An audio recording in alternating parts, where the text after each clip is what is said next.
Hey everyone, Couch Investor back to another earnings video for today. So in today's video, we're going to talk about Fiverr. They released their earnings report always before the market opens. At the time of making this video, the stock is down around 5 to 6%. Now, with this quarter, there are two sides to it, a good one and a bad one. Obviously, the bad one means that they missed on a couple of numbers and that growth is slowing down. The good thing is that it's a bit more profitable, but there is a reason for that as well. Now, if you missed all the other earnings video, AMD, PayPal, SoFi, Mercado Libre, those videos will be in the top right corner.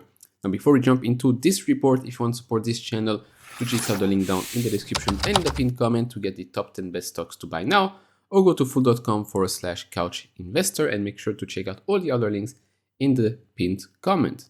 Now, let's have a quick look right here. So, second quarter 2022 key results. I will go over every other stuff later on, just so you get a bigger picture here, and then if that's enough for you, you can click away.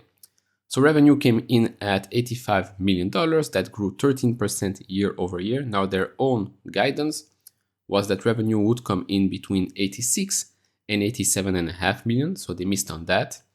Active buyer grew 6% year over year to 4.2 million, but if you remember correctly, this has been the number for the last 3 quarters actually. So quarter over quarter, no growth there. Now spend per buyer has increased quarter over quarter and year over year, 14% here to $259. Take rate still very high and increasing, so that's great, 29.8%, 200 basis points year over year improvement. Now gross margin is down a little bit as well, so non-GAAP 82.7%. GAAP net loss at negative 41.9 million. That's also down quarter over quarter. Now adjusted Ebitda of $4.6 million. They expected it to come between 3 and 4 million. So a nice little bit there. And the same goes for adjusted Ebitda margin, 5.4%. Now as for the outlook and all of that, we will have to look at this a bit later in this video. So as always, first things first, the nice looking graph with lots of circles. I'm sure Sasha will make a video eventually where I show you all the circles in different colors, different lines, the way they go up and down, etc. But to keep things short. So this last circle here is from the Q2 cohort. So revenue from that cohort amounted to 0.8 times the performance marketing investment in that period. Now if we go back to 2017, Q2 that was, revenue from that cohort is now 5.2x the initial performance marketing investment. Now, obviously, that cohort benefited from a huge push during the COVID period. That's why you see those first circles being a bit higher than this one. And this one is actually also lower from Q1. Now, they did mention here that for the 12 months ending June 30, 2022, repeat buyers contributed 62% of total revenue on their core marketplace. That's up from 61%, and that's a positive. Now, obviously, with Fiverr, it started out very, very small. Well, Fiverrs. Now, they have been going up market for a couple of quarters now, and this is very, very nice to see that they're already seeing increasing adoption from business buyers with significantly larger wallet size.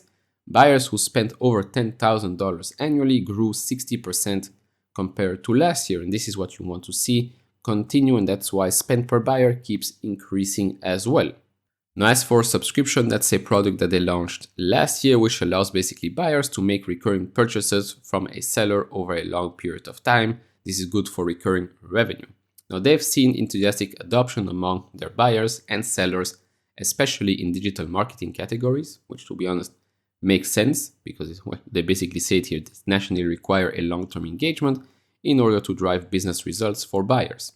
The majority of those subscription contracts reach full completion, and this drives a meaningful uplift in retention and engagement size for those categories. So this is a genius product that they implemented last year, and this will help them for sure in the long-term future.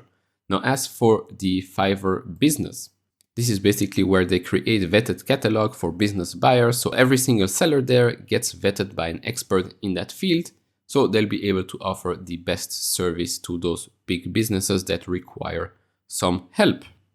Now, they're also expanding their catalog as always, but I do want to touch on one thing here, and that's obviously the TikTok offering. So they have seen orders for TikTok service grow over 20% sequentially. In Q2 2022, the marketplace has thousands of offerings across numerous categories for TikTok. A buyer can use Fiverr to do everything from setting up accounts, creating or editing videos, or influencer strategies. Now, I'm not a big fan of TikTok, and maybe it will get banned in the future, who knows, but right now it is driving some engagement. And as for, let's call it the globalization side of things, well, we've talked about that in the past. Translating their pages in Spanish, in German, in any other languages will certainly help to drive traffic to the website. And they've seen with a Spanish job page on Fiverr has seen success attracting local talent that our algos match with local demand for better experience. It's better for the seller, it's better for the buyer as well, and we will probably see continuous success around this topic. So far, so good, let's say. Now comes the things where I become a little bit more negative, not that much. It has to do with slowing down. I'm going to have a look at Q3 and Outlook as well. But as you can see right here, right? Revenue is down sequentially already, quarter over quarter, and next quarter it will be down again. So it will be, well, 2 consecutive quarters of a slowdown, let's say, maybe even Q4 as well. Remains to be seen how macro looks like, but right now this is not great.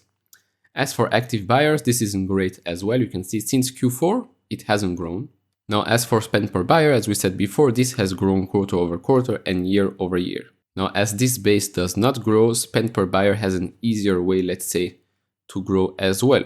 Depends if they keep adding big buyers, but if they add smaller ones, this number would, in my opinion, be a bit smaller. Now, as for the take rate, that keeps increasing quarter over quarter and it still is extremely high, which is very good. This is also thanks to promoted gigs, so this is a positive. Now, gross margin, yes, is down quarter over quarter, and they say here on a non-GAAP basis, it is also down 170 basis points from the same quarter last year, which was 84.4%. Now, margin decreased year over year as we did some catch-up hiring earlier this year. We continue to enjoy strong gross margin with an attractive business model. Well, it's true, it's still high, but let's hope it doesn't go under 80%. As for R&D as part of revenue, so that is still around 20 to 21%, nothing really changes there. Yes, they did expand their product and engineering teams earlier this year, but for sales and marketing, you can see a clear decrease here quarter over quarter, and because of the market environment, this makes sense, and this is why you will also see when you have seen that revenue has come down as well. And the last two things, G&A, same thing here, stays around that 10% mark. So the same thing here, due to the increase in personnel cost as they grow their business, partially offset by scrutinizing expenses during the quarter. Remember, they've also let go of, I think, 8% of the workforce or something like that. So those effects will be seen in the coming quarters. Then as for net loss and adjusted Ebitda, so the margin here is 5.4% or $4.6 million. Compare that to the one last year, 7.4 million or 9.8%. Now, as for the outlook, as we've said, it's a decrease in revenue quarter over quarter. Year over year growth expected to come between 8 and 11%. Adjusted Ebitda is increasing. So this is why they said that their updated revenue guidance reflects the increased macro headwinds on SMB spending as reflected in their second quarter results. They're increasing their adjusted Ebitda expectations based on the steps they took to streamline cost and recalibrate investment spending. They are committed to delivering continued Ebitda expansion and growing towards our long-term margin target. So this is why you see this happening right here. Now for the full year, this is also a decrease from their previous guidance. So they now expect year-over-year growth of 12 to 14%, but adjusted Ebitda to come between $19.5 and $21.5 million. Now, I did see something strange here in the balance sheet. Impairment of intangible assets, 21.62 million. Now, if someone knows what this is, because I'm filming this before the call, please let me know down in the comments below.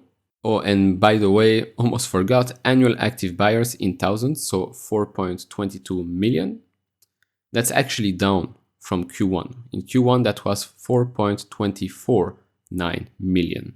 So to conclude, like I said at the start of this video, it's a good and a bad quarter. It's good that they are chasing profitability, free cash flow, that's great.